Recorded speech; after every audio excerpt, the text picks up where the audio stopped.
Hello students, आज हम आप लोगों को पढ़ाएंगे क्लास 12th में चैप्टर नंबर 8 है जिसका नाम है डी ब्लॉक तथा एफ ब्लॉक के तत्व। इसमें सबसे पहले हम क्या देख लेते हैं, इंट्रोडक्शन देख लेते हैं। इंट्रोडक्शन में देखते हैं कि हमें सबसे पहले पढ़ना है डी ब्लॉक के तत्व कि डी ब्लॉक के तत्व हम किसे कहते हैं। इसके बाद हमें पढ़ना है कि संक्रमण तत्व यानी डी ब्लॉक के तत्वों को हम संक्रमण तत्व क्यों कहते हैं। देन इसके बाद हम ये बात करते हैं कि डी ब्लॉक के तत्वों के प्रकार, मतलब जो डी ब्लॉक के तत्व हैं वो कितने प्रकार के होते हैं। इसके बाद हम बात करेंगे संक्रमण तत्वों यानी डी ब्लॉक तत्वों के सामान्य लक्षण। जो ये डी ब्लॉक के तत्व हैं इनके सामान्य लक्षण क्या होते हैं। इसके बाद हम बात करते हैं संक्रमण तत्वों के गुणों की व्याख्या, मतलब कुछ ऐसी इसमें प्रॉपर्टीज होती हैं जिनको हम एक्सप्लेन करते हैं। इसके बाद हम देखते हैं कि व्याख्या में सबसे पहले हम बात करते हैं परमाणु त्रिज्या एंड आणविक त्रिज्या की। नेक्स्ट नंबर पे हम बात करते हैं इलेक्ट्रॉनिक विन्यास एंड परिवर्ती ऑक्सीकरण संख्या की बात करते हैं। इसके बाद हम बात करते हैं चुंबकीय गुण की, और देन इसके बाद हम बात करते हैं रंगीन आयनों का बनना। देन इसके बाद हमें बात करना है उत्प्रेरक गुण, जो दो टाइप के हैं, एक इनऑर्गेनिक केमिस्ट्री में आते हैं, दूसरे ऑर्गेनिक केमिस्ट्री में आते हैं। इसके बाद हमें पढ़ना है कि जटिल यौगिकों का निर्माण, और इसके बाद कुछ ऐसे इंपॉर्टेंट मतलब कुछ डी ब्लॉक तत्वों के महत्वपूर्ण यौगिक हैं जिनके विषय में स्टडी करना है। इतनी स्टडी हो जाने के बाद हम बात करते हैं एफ ब्लॉक के तत्वों की। तो चलो बच्चों, हम आते हैं सबसे पहले किस पे, डी तथा एफ ब्लॉक के तत्वों में। तो डी ब्लॉक के तत्वों में सबसे पहले हम हेडिंग उठाएंगे डी ब्लॉक के तत्व। तो डी ब्लॉक के तत्व हम किसे कहते हैं, आप जानते हो कि ऐसे तत्व जिनका लास्ट इलेक्ट्रॉन डी उपकोष में प्रवेश करता है डी ब्लॉक के तत्व कहलाते हैं। एक बार फिर से रिमाइंडर करवा रहा हूं, ऐसे तत्व जिनका लास्ट इलेक्ट्रॉन डी उपकोष में प्रवेश करता है डी ब्लॉक के तत्व कहलाते हैं। ओके, जब हम इनकी बात करते हैं किसमें, पीरियोडिक टेबल यानी आवर्त सारणी में हम बात करते हैं, तो हमने देखा यहाँ पे क्या है, एक एस ब्लॉक है, पी ब्लॉक है, डी ब्लॉक है एंड एफ ब्लॉक है। हमारी जो पीरियोडिक टेबल है इसको चार पार्ट में डिवाइड किया गया है। पहला एस ब्लॉक है, दूसरा पी ब्लॉक है, तीसरा डी ब्लॉक है, लास्ट वाला एफ ब्लॉक है। यदि हम पीरियोडिक टेबल को लाइक पेपर की तरह से इसको फोल्ड कर लेते हैं तो हमें पता चलता है कि यहाँ पर दो ही मेन पॉइंट होते हैं। एक पॉइंट पे एस ब्लॉक आता है और एक पॉइंट पे पी ब्लॉक आता है। इसलिए एस ब्लॉक को मुख्य समूह तत्व कहते हैं और पी ब्लॉक को भी मुख्य समूह तत्व कहते हैं। दोनों मुख्य समूह तत्व होने के कारण ये क्या होते हैं, अत्यधिक क्रियाशील होते हैं। तो एस ब्लॉक के तत्व भी अत्यधिक क्रियाशील होते हैं और पी ब्लॉक के तत्व भी अत्यधिक क्रियाशील होते हैं। दोनों तत्वों के बीच में प्रेजेंट होते हैं डी ब्लॉक, जिससे इनका यदि आप नेचर देखिए तो इस साइड का जो होगा एस ब्लॉक का नेचर कंटेन करेगा, और जो इस साइड का होगा पी ब्लॉक का नेचर कंटेन करेगा, और जो मिडिल में एलिमेंट हैं वो अपना सेल्फ नेचर कंटेन करते हैं। यदि आप लेफ्ट टू राइट की बात करें तो नेचर इनका कंटिन्यू चेंज होता रहता है। चेंज होने के वजह से इनको हम बोलते हैं संक्रमण तत्व। जो यहाँ पे हमें बताया गया है कि डी ब्लॉक एलिमेंट्स जो हैं इनका नेचर चेंजेबल होता है, इसलिए इनको हम ट्रांजिशन एलिमेंट कहते हैं। डी ब्लॉक के बीच में ही होते हैं एफ ब्लॉक, अतः इनको हम अंतः संक्रमण तत्व भी कहते हैं। तो सबसे पहले हम बात करते हैं डी ब्लॉक के तत्वों की। तो आपने देखा कि डी ब्लॉक तत्व हम किसे कहते हैं, तो ऐसे तत्व जिनका लास्ट इलेक्ट्रॉन डी ब्लॉक के तत्व, आपकी डेफिनेशन क्या है कि ऐसे तत्व जिनका अंतिम इलेक्ट्रॉन डी उपकोष में प्रवेश करता है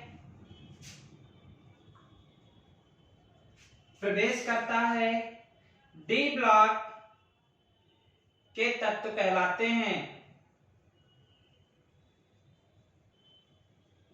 डी ब्लॉक के तत्व कहलाते हैं। इनका सामान्य विन्यास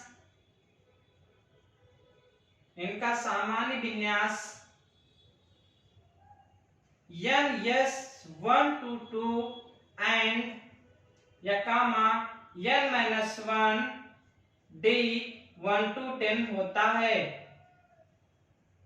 ओके, आपने देखा कि इनका जो सामान्य विन्यास है क्या होता है, यह जो हमारा है आउटर मोस्ट शेल है, इसमें यस है, यस में एक भी इलेक्ट्रॉन हो सकता है और दो भी इलेक्ट्रॉन हो सकते हैं। n-1 डी जो है इसमें एक इलेक्ट्रॉन से लेकर 10 इलेक्ट्रॉन हो सकते हैं। अगली बात आप क्या कहते हैं कि जो डी ब्लॉक के तत्व हैं, डी ब्लॉक के तत्व संक्रमण तत्व कहलाते हैं। डी ब्लॉक के जो तत्व हैं संक्रमण तत्व कहलाते हैं। क्यों संक्रमण तत्व कहलाते हैं? क्योंकि ये अत्यधिक क्रियाशील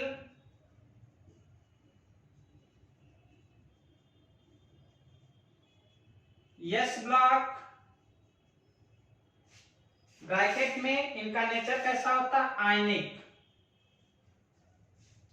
तथा अत्यधिक क्रियाशील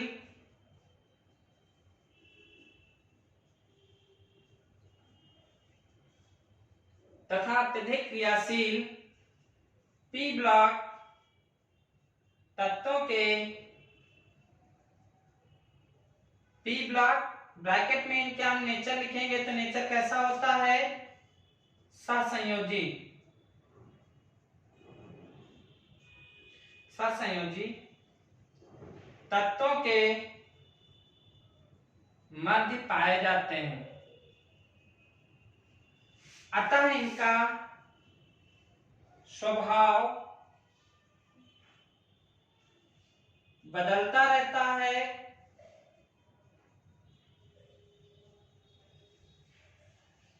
अतः संक्रमण तत्व कहलाते हैं। कौन से तत्व कहलाते हैं? संक्रमण तत्व कहलाते हैं। तो आपने देखा डी ब्लॉक के तत्वों को हम क्या कहते हैं? आपने बताया ऐसे तत्व जिनका अंतिम इलेक्ट्रॉन डी कोष में प्रवेश करता है डी ब्लॉक के तत्व कहलाते हैं। बाद में आपने बताया कि डी ब्लॉक के जो तत्व हैं इनको क्या कहते हैं? संक्रमण तत्व भी कहते हैं। क्या कहते हैं? संक्रमण तत्व भी कहते हैं। संक्रमण तत्व क्योंकि ये क्या होता है? अत्यधिक जो है क्रियाशील एस ब्लॉक तथा अत्यधिक क्रियाशील पी ब्लॉक के मध्य उपस्थित होते हैं। इसके बाद हम बात करते हैं कि जो संक्रमण तत्व हमारे हैं, यहाँ पे दो बात होगी। अगली बात हम करते हैं डी ब्लॉक के तत्व। तो यहाँ पे अगली हमारी हेडिंग क्या है? डी ब्लॉक तत्वों के प्रकार।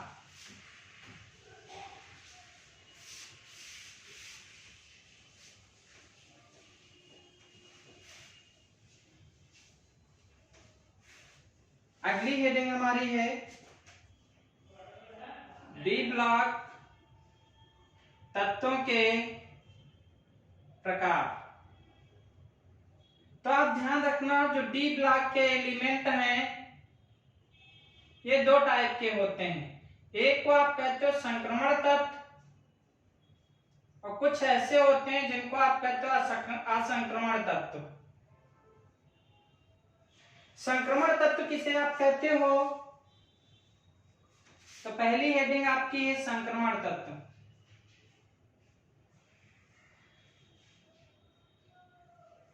तो इसमें आप बताओगे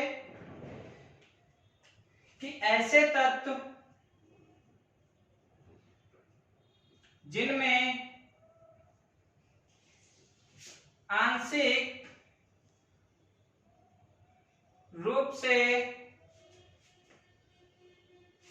ऐसे तत्व जो जिनका विन्यास आंशिक रूप से भरा होता है संक्रमण तत्व कहलाते हैं।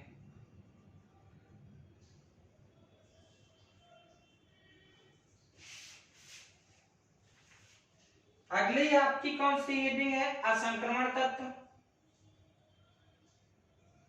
असंक्रमण तत्व कौन से होते हैं? इसमें आप बताओगे ऐसे तत्व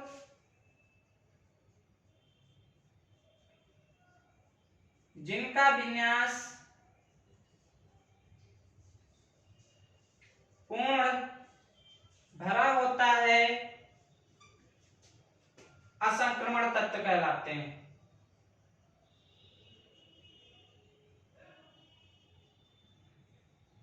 क्या कहलाते हैं बच्चों? असंक्रमण तत्व कहलाते हैं। यदि आप यहाँ पे एग्जाम्पल देखें तो एग्जाम्पल में आप देखिए क्या देखते हैं, यहाँ स्कैंडियम से लेकर हम बात करते हैं तो यहाँ पे कॉपर और लास्ट में जिंक है। सेकेंड नंबर पे हम बात करते हैं यूटेरियम से, फिर यहाँ पे एजी और क्या है सीडी कैडमियम है।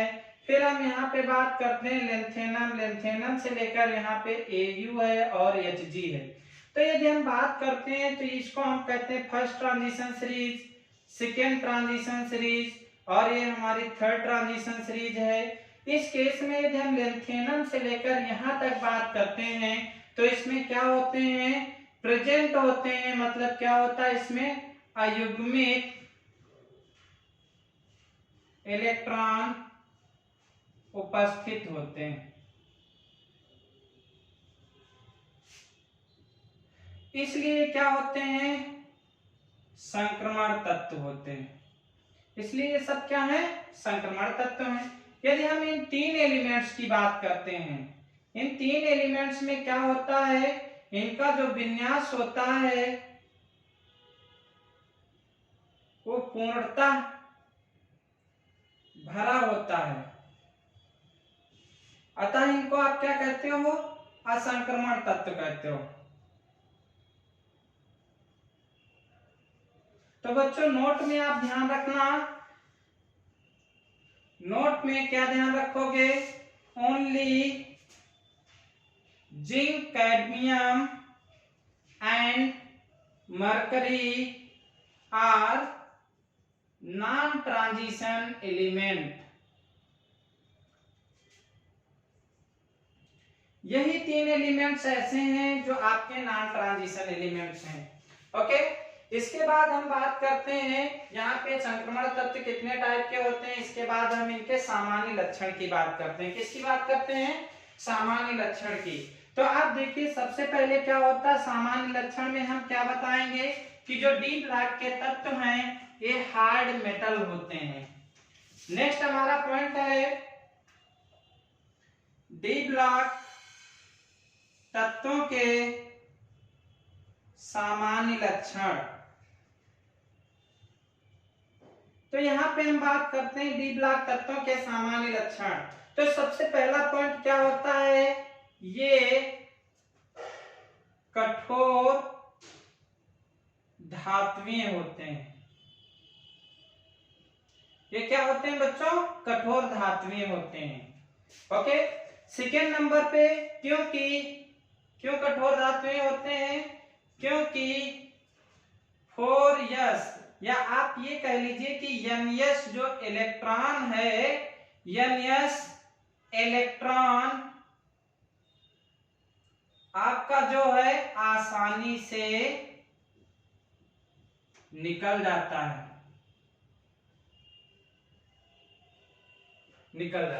ओके।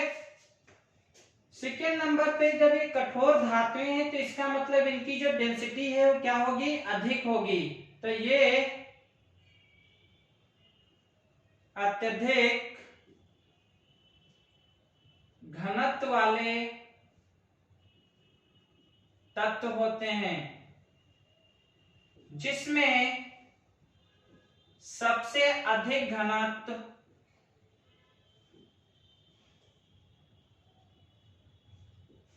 OS का होता है। नोट पॉइंट बच्चों। थर्ड पॉइंट की हम बात करते हैं तो थर्ड पॉइंट में हम क्या बताएंगे यहाँ पे कि जब इनका घनत्व अधिक होता है तो इनके जो मेल्टिंग और बॉइलिंग पॉइंट है वो भी अधिक होंगे। तो इनका गलनांक व क्वथनांक अधिक होता है, अधिक ब्रैकेट में उच्च होता है। नेक्स्ट पॉइंट हमारा क्या है, ये रंगीन आयन बनाते हैं,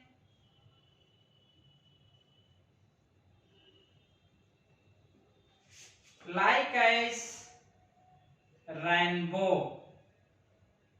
यानी इंद्रधनुष की तरह सभी रंगीन आयन बनाते हैं।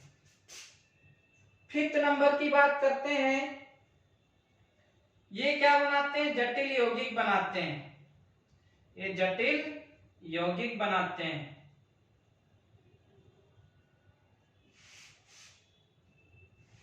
ये अच्छे ऊष्मा के सुचालक होते हैं, ये अच्छे ऊष्मा के सुचालक होते हैं। अगली बात आप क्या करोगे, इन्हें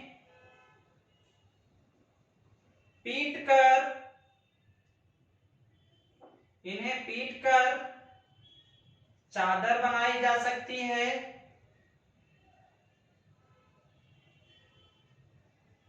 तथा खींचकर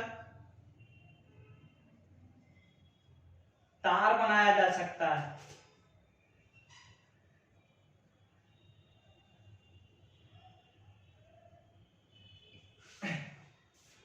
ETC, ये बहुत सारे इनके क्या होते हैं, सामान्य लक्षण होते हैं। ओके, अगली बात हम क्या करेंगे, इसके साथ साथ हम इनके गुणों की व्याख्या करेंगे। तो नेक्स्ट हमारा पॉइंट क्या है, डी ब्लॉक तत्वों के व्याख्या। अगली बात हम करेंगे डी ब्लॉक तत्वों की व्याख्या।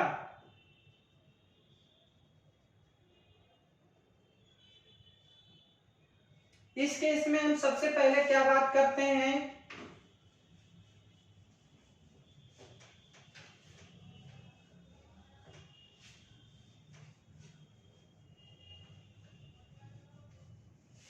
सबसे पहले व्याख्या में हम बात करते हैं एटॉमिक रेडियाई की, एटॉमिक रेडियाई की, जिसको हम बोलते हैं परमाणु त्रिज्या। क्या बोलते हैं, परमाणु त्रिज्या। तो आप बच्चों ध्यान रखना, वैसे जो आप एटॉमिक रेडियाई की बात करते हो तो जनरली होता क्या है, प्रायः जो आपकी एटॉमिक रेडियाई है ये इनवर्सली प्रोपोर्शनल होती है एटॉमिक नंबर के।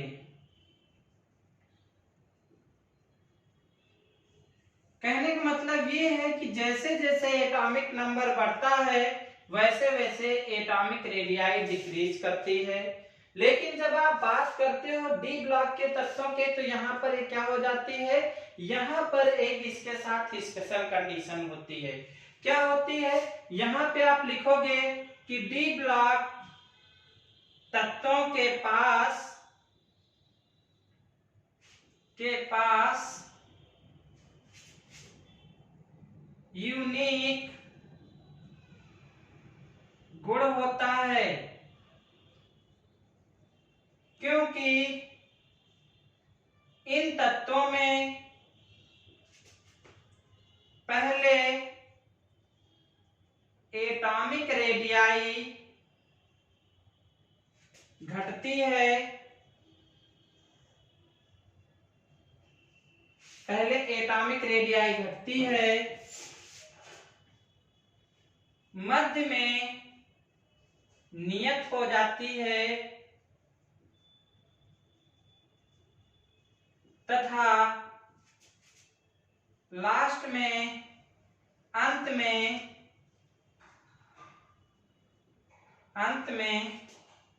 बढ़ने लगती है, अंत में बढ़ने लगती है।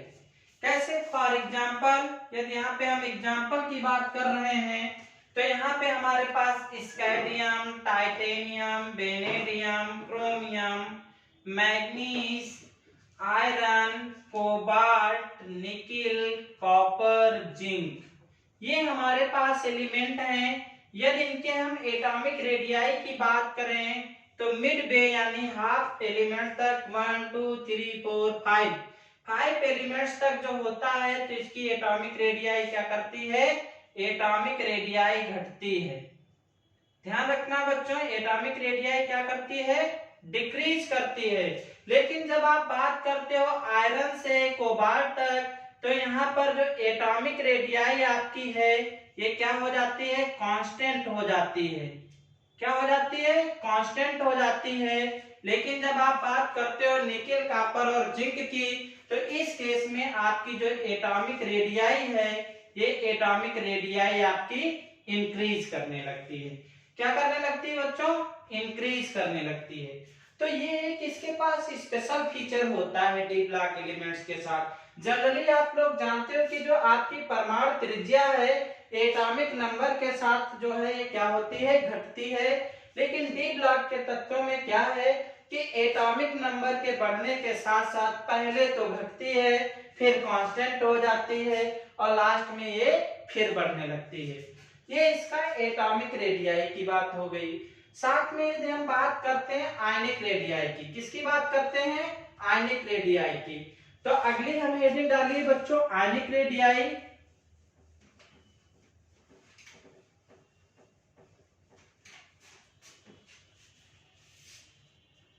अगली हम बात करते हैं आयनिक रेडियाई की। आयनिक रेडियाई में देखिए क्या होता है,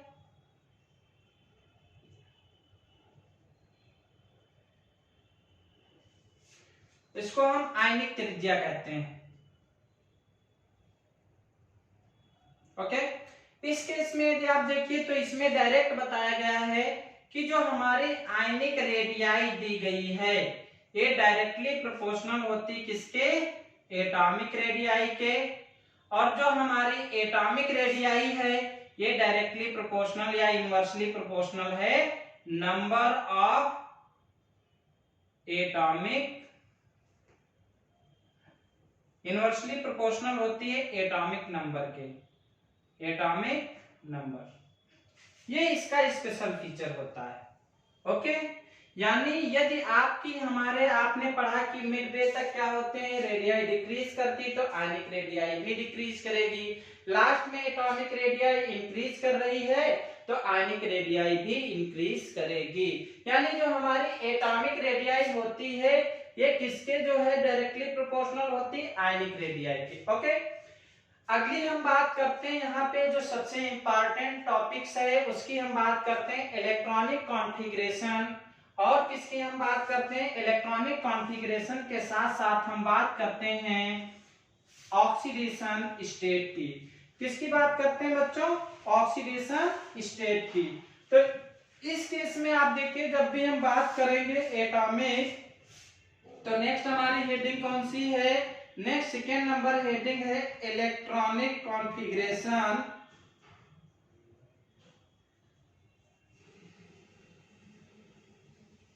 electronic configuration and oxidation state, and oxidation state. यदि हम इसको हिंदी में देखें तो इसे हम क्या कहते हैं, इलेक्ट्रॉनिक विन्यास,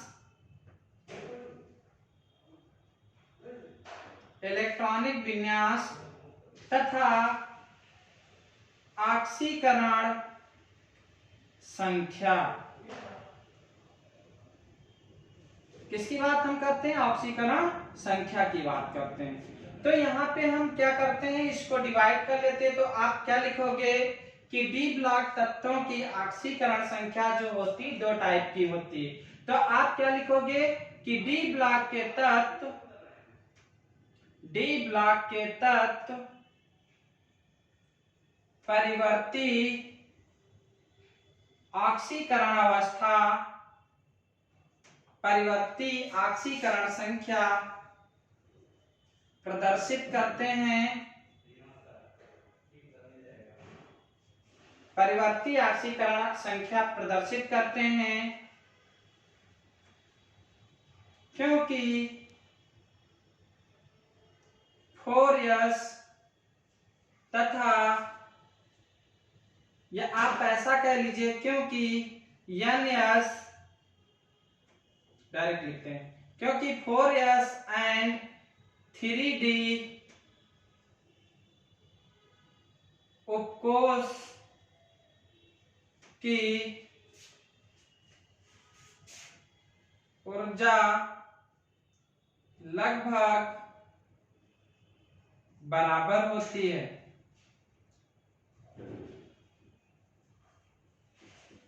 अतः पहले इलेक्ट्रॉन 4s सबशेल से, इसके बाद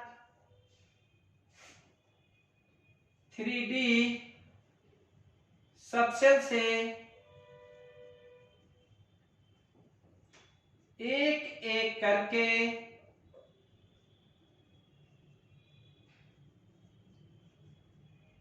निकलने लगते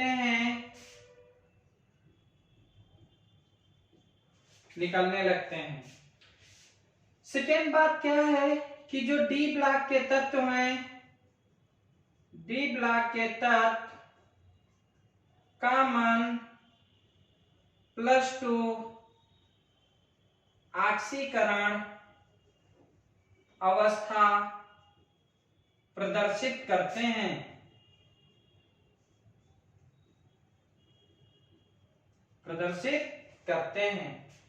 इतनी चीज नोट कर लीजिए। फिर इसके बाद आपको क्या बच्चों बनाना है, सीरीज बनानी है।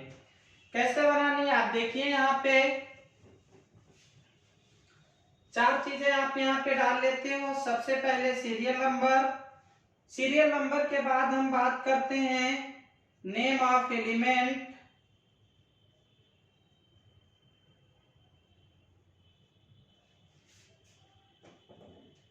यहाँ पे हिंदी में हम नोट कर लेते हैं क्रम संख्या के बाद तत्वों का नाम। फिर इसके बाद हम क्या लिखते हैं, तत्वों का विन्यास, तत्वों का इलेक्ट्रॉनिक विन्यास। देन इसके बाद हम बात करते हैं ऑक्सीकरण संख्या की। यहाँ पे सीरियल नंबर की यदि हम बात करते हैं तो 1 फर्स्ट नंबर पर स्केडियम होता है जिसका एटॉमिक नंबर होता है 21। इस केस में हम यहाँ पे आर्गन को कॉमन लेते हैं, 4s लिख देते हैं, 3d लिख देते हैं। कॉन्फ़िगरेशन करने के लिए हमें पता है जो फर्स्ट वैल्यू है उसको हम पहले दे देते हैं, जो लास्ट वाली है उसको हम इस तरीके से फिल कर देते हैं। यहाँ पर यदि हम ऑक्सीडेशन स्टेट की बात करते हैं, ऑक्सीकरण स्टेट की बात करते हैं, तो ये फर्स्ट होगी +1 होती, +2 होती और +3 होती है। अगली बात हम सेकेंड नंबर पे बात करेंगे तो स्केडियम के बाद आता है टाइटेनियम जिसका इलेक्ट्रॉनिक यानी एटॉमिक नंबर 22 होता है। इसका जब हम कॉन्फ़िगरेशन करते हैं तो ये 4s2 होगा और 3d2 होगा। कंफ्यूज मत होना बच्चों, जो पहले संख्या आती है उसको हम पहले वाले में पुटअप कर देते हैं, जो बाद में आती है उसे हम डी में फिलअप कर देते हैं। ओके, यहाँ पे यदि हम ऑक्सीडेशन स्टेट की बात करें तो +1 होता है, +2 होता है, +3 होता है और +4 होता है। अगला हम बात करते हैं थर्ड नंबर पे, टाइटेनियम के बाद वेनेडियम आता है जिसका एटॉमिक नंबर 23 होता है। इस केस में यदि हम देखते हैं तो यहाँ पे आर्गन कॉमन लेते हैं। आर्गन इसलिए कॉमन लिए हैं जिससे हमें इलेक्ट्रॉनिक कॉन्फ़िगरेशन 1s2 तक ना करना पड़े। यहाँ पे जब हम बात करते हैं तो 4s हमारे पास कॉमन है जिसमें 2 इलेक्ट्रॉन हमें फिलअप करना है। यहाँ पे 3d की जगह पे कितना आ जाएगा, 3 आ जाएगा। यहाँ पे यदि हम ऑक्सीडेशन स्टेट की बात करते हैं तो यहाँ पे मैक्सिमम +5 हो जाता है बच्चों।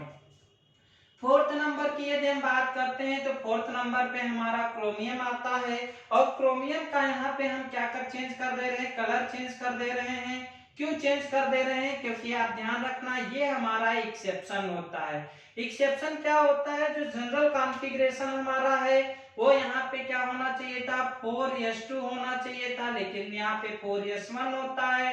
और हमारा क्या होना चाहिए था, 3d4 होना चाहिए था जहाँ पे 5 होता है। ये यहाँ पे इसका कॉन्फ़िगरेशन करेक्ट होता है, जबकि होना कैसा चाहिए था, यहाँ पे आप बात करें तो होना चाहिए था 4s2 3d कैसा 4 होना चाहिए था। ये रॉन्ग है, इसलिए इस चीज को हम क्या कर दे रहे हैं, कलर इसका चेंज कर दे रहे हैं। ओके, क्यों ऐसा होता है, क्योंकि आप जानते हो कि जो आपका इलेक्ट्रॉनिक कॉन्फ़िगरेशन होता है वो दो टाइप का होता है, स्टेबल होता है और अनस्टेबल होता है। उसी के अकॉर्डिंग इसकी बात करते हैं। तो यहाँ पे जब हम ऑक्सीडेशन स्टेट की बात करते हैं तो यहाँ पे मैक्सिमम +6 हो जाता है।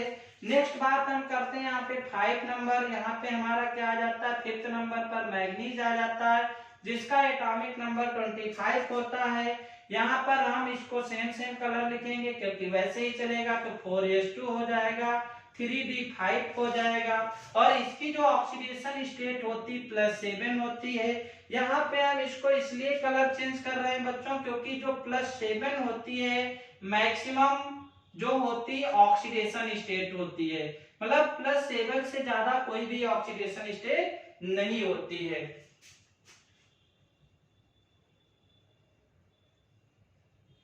नेक्स्ट जब हम बात करते हैं तो यहाँ पे क्या करते हैं, 5, 6 की बात करते हैं। यहाँ पे आयरन ले लेते हैं जिसका एटॉमिक नंबर 26 होता है।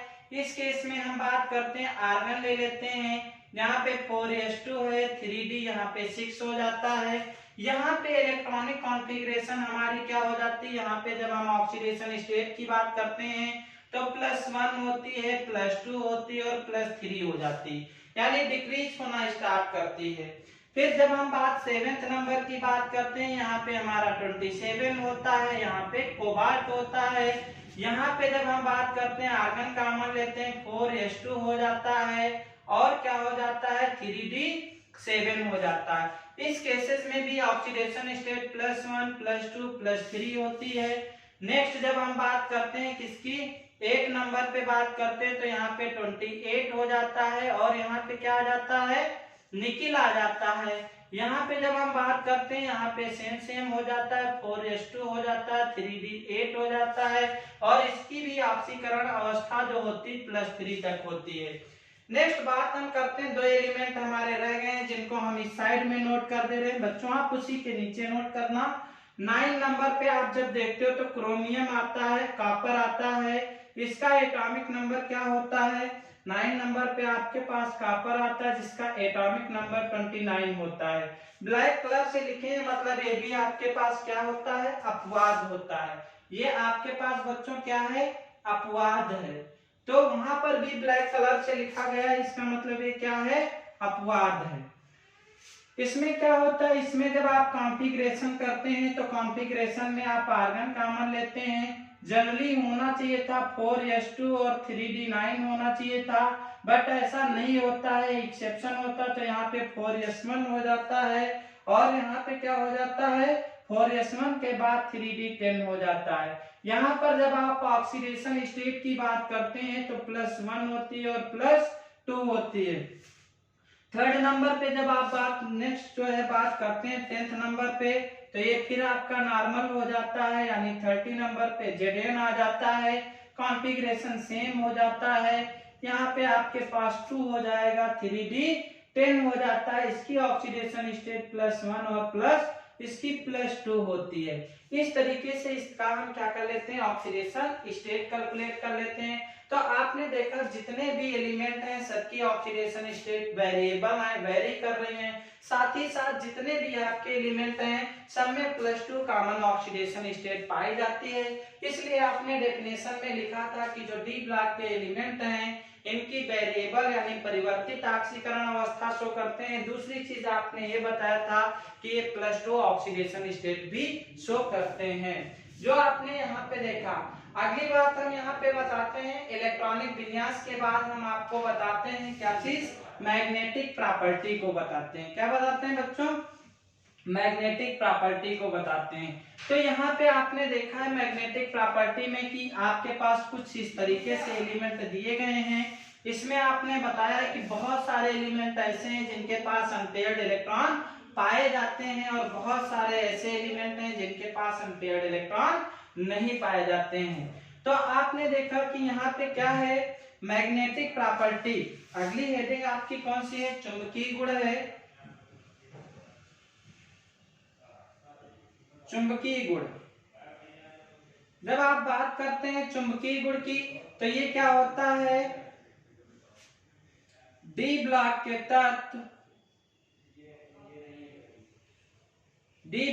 तत्व चुंबकीय क्षेत्र में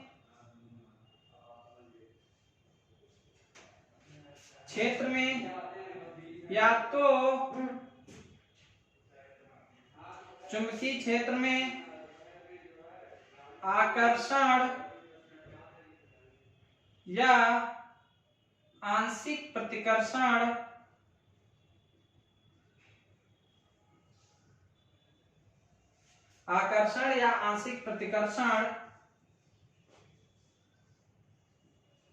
प्रदर्शित करते हैं अतः तत्वों का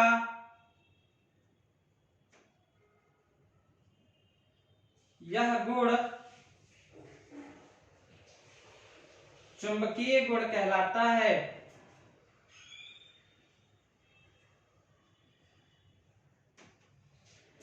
तो जब आप बात करते हैं चुंबकीय गुण की के तो ये दो प्रकार के होते हैं। एक आपका होता है अनुचुंबकीय,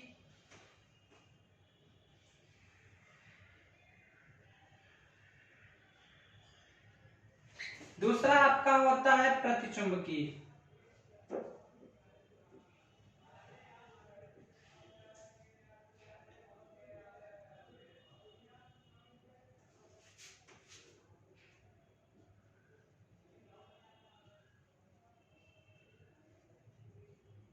अनुचुंबकीय को आप पैरामैग्नेटिक कहते हो, प्रतिचुंबकीय को आप डायामैग्नेटिक कहते हो। ओके, तो यहाँ पे क्या है, अनुचुंबकीय यानी पैरामैग्नेटिक कौन से होते हैं? ऐसे तत्व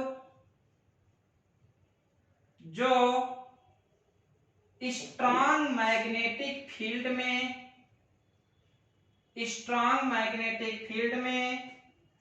यहाँ पे ध्यान रखना, यस का मतलब हो जाएगा स्ट्रॉन्ग,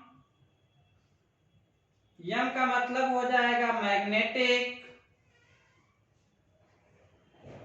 यफ का मतलब हो जाएगा फील्ड। स्ट्रॉन्ग मैग्नेटिक फील्ड में आकर्षण प्रदर्शित करते हैं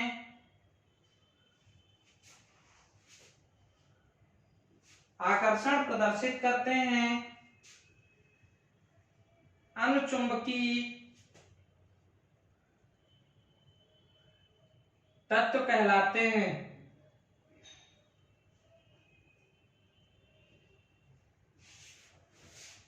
ऐसे तत्व जो स्ट्रॉन्ग मैग्नेटिक फील्ड में आंशिक प्रतिकर्षण प्रदर्शित करते हैं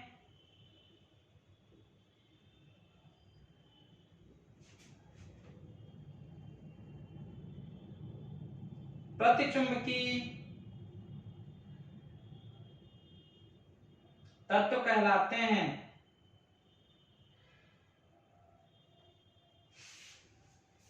ओके, तो यहाँ पे ध्यान रखना, अनुचुंबकीय जो पैरामैग्नेटिक होता है, ये क्या होता है? पैरामैग्नेटिक नेचर जो आपका होता है डायरेक्टली प्रोपोर्शनल होता है नंबर ऑफ अनपेयर्ड इलेक्ट्रॉन।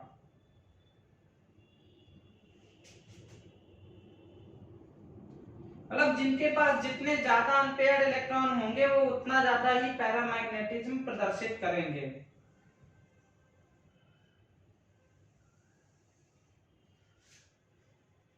इसमें आप नोट करोगे तो इसमें आप क्या लिखोगे? डायामैग्नेटिक नेचर जो आपका है ये डायरेक्टली प्रोपोर्शनल होता है नंबर ऑफ पेयर्ड इलेक्ट्रॉन पे।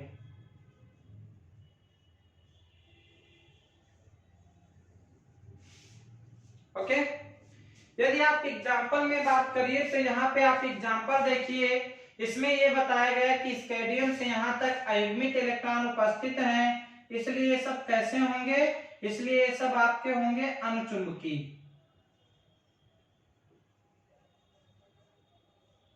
जिसको इंग्लिश में आप कहोगे पैरामैग्नेटिक। ओके, जब आप बात करोगे कि इसकी, तो इसमें आपने बताया कि कोई भी अयुग्मित इलेक्ट्रॉन नहीं प्रेजेंट होगा। इन तीन एलिमेंट्स में नो प्रेजेंट अनपेयर्ड इलेक्ट्रॉन, इनमें कोई भी अनपेयर्ड इलेक्ट्रॉन नहीं होगा, देयरफॉर इसलिए क्या कहलाएंगे, डायामैग्नेटिक, इसलिए डायामैग्नेटिक कहलाते हैं।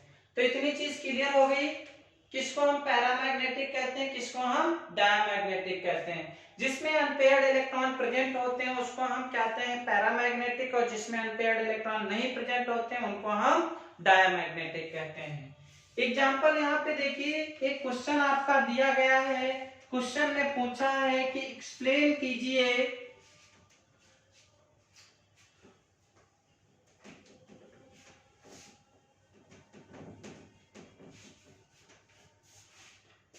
क्वेश्चन आपसे कर रहा है बच्चों, समझाइए कि Zn2 प्लस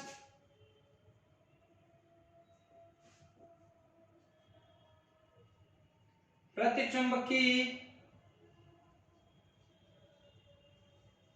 यानी डायामैग्नेटिक स्वभाव प्रदर्शित करता है,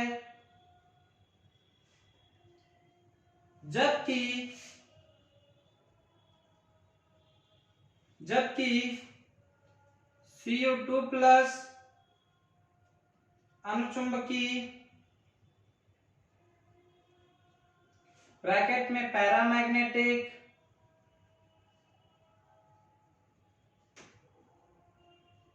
स्वभाव प्रदर्शित करता है। क्यों, ये आपसे कह रहा क्वेश्चन कि ऐसा क्यों होता है। तो यहाँ पे आप क्या लिखोगे, एक साइड में आप लिखोगे Zn2 प्लस आंसर में, और एक साइड में आप लिखोगे Cu2 प्लस। आप जानते हो कि Zn का एटॉमिक नंबर कितना होता है, 30 होता है। तो यहाँ पे जब आप कॉन्फ़िगरेशन करते हो तो कॉन्फ़िगरेशन में आपने लिखा था 4s2 3d10। यहाँ पे आप बात करोगे, जब दो इलेक्ट्रॉन यहाँ पे आप निकाल दिए तो यहाँ पे क्या हो जाएगा, 0 हो जाता है। तो उस केस में जब आप d की बात कर रहे हो तो यहाँ पे आपने बताया है कि क्या प्रेजेंट है, 3d10 है। तो यहाँ पे जब 3d10 है तो सारे के सारे इलेक्ट्रॉन कैसे हैं बच्चों, पेयर्ड हैं। तो यहाँ पे पहला पॉइंट क्या लिखोगे, since no present any unpaired electron, मतलब कोई भी अयुग्मित इलेक्ट्रॉन उपस्थित नहीं है, अतः इसलिए कैसा है ये, अतः प्रतिचुंबकीय, इसलिए कैसा है, डायामैग्नेटिक है। जब हम बात करते हैं Cu2 प्लस की तो इसका एटॉमिक नंबर आपने बताया था 29 होता है। इस केस में आपने इसको रेड से लिखा था, यानी आर्गन को जब आपने कॉमन लिया था तो आपने बताया था कि 4s1 होगा और 3d10 होगा। यहाँ पे 2 प्लस लगा, यानी 2 इलेक्ट्रॉन हमको रिमूव करना, तो एक s से इलेक्ट्रॉन चला जाएगा, एक d से चला जाएगा। तो इस केस में आपने देखा क्या बचा है, आपके पास 3d9 है। 3d9 होने के कारण आपने यहाँ पे देखा कि आपके पास क्या है, एक अयुग्मित इलेक्ट्रॉन प्रेजेंट है। तो यहाँ पे आपने इसको इस तरह से बना लिया है। बनाने के बाद आपने देखा एक अनपेयर्ड इलेक्ट्रॉन उपस्थित है। तो आप क्या लिखोगे, सिंस यानी चूंकि एक अयुग्मित इलेक्ट्रॉन उपस्थित है, इसलिए ये कैसा है, इसलिए यह कैसा है बच्चों, अनचुंबकीय है, अनचुंबकीय ब्रैकेट में पैरामैग्नेटिक है। कैसा है, पैरामैग्नेटिक है। तो इस तरीके का कोई भी क्वेश्चन आएगा आप करके देख लोगे। ओके, अगली हम बात करते हैं एक मैग्नेटिक मोमेंट से जुड़ी हुई बात आती है, जहां पे हम क्या पढ़ते हैं, मैग्नेटिक नेचर पढ़ते हैं, वहीं पे हमें पढ़ना होता है मैग्नेटिक मोमेंट। बहुत ज्यादा पूछता है कि मैग्नेटिक मोमेंट क्या होता है, तो आप ध्यान रखना मैग्नेटिक मोमेंट किसको एक्सप्लेन करता है। तो अगली हेडिंग आपका क्या है, चुंबकीय आघूर्ण। इसको इंग्लिश में लिखते हो मैग्नेटिक मूवमेंट। ओके, इसमें आप क्या बताते हो, मैग्नेटिक मूवमेंट क्या है, तत्वों के चुंबकीय गुण को चुंबकीय आघूर्ण द्वारा प्रदर्शित किया जाता है, प्रदर्शित किया जाता है। ओके, इसमें आपको क्या बताना है कि जो तत्व हैं इनके जो चुंबकीय गुण हैं उसी को हम चुंबकीय आघूर्ण द्वारा प्रदर्शित करते हैं। इसे म्यू से प्रदर्शित करते हैं।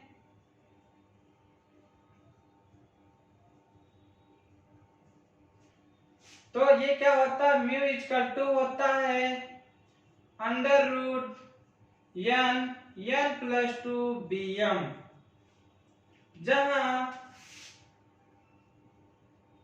जहां पे म्यू क्या है, चुंबकीय आघूर्ण है, जिसको आप लिखते हो मैग्नेटिक मोमेंट, और n आपके क्या है, नंबर ऑफ अनपेयर्ड इलेक्ट्रॉन, यानी अयुग्मित इलेक्ट्रॉनों की संख्या। बीएम क्या है, बीएम यूनिट है, बीएम का मतलब होता बोहर मैग्नेटम, जो क्या है, मैग्नेटिक मोमेंट की यूनिट है। तो यहां पर ये बच्चों फार्मूला दिया गया है, लेकिन आप जो बायो के बच्चे होते हैं उनके लिए सबसे बड़ी प्रॉब्लम हो जाती है कि उसको अंडर रूट को सॉल्व कैसे करेंगे। तो उनके लिए बहुत सिंपल दिया जाता है, उनके लिए फार्मूला क्या दिया गया है, फार्मूला आपके पास याद रखना, म्यू इक्वल टू क्या होता है नोट में, यानी हम इसकी ये ट्रिक लिखते हैं ना, ये हमारे पास ट्रिक क्या है नोट में, आप ध्यान रखना, म्यू इक्वल टू होता है अयुग्मित इलेक्ट्रॉनों की संख्या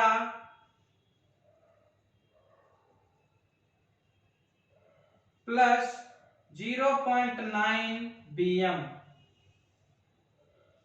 इस फार्मूले को आपको लगा देना है। आपसे क्वेश्चन में कह रहा है फॉर एग्जांपल Cu2+ का चुंबकीय आघूर्ण, तो अभी आपने निकाला था Cu2+ का अनपेयर्ड इलेक्ट्रॉन कितना है बच्चों, 1 है, तो आप क्या लिखोगे, Cu2+ में अयुग्मित इलेक्ट्रॉनों की संख्या कितनी है बच्चों, 1 है। अतः यम यानी magnetic moment mu equal to कितना हो जाएगा 1.9 bm। ओके, अगले दिन हम आपको पढ़ाएंगे रंगीन आयनों का बनना।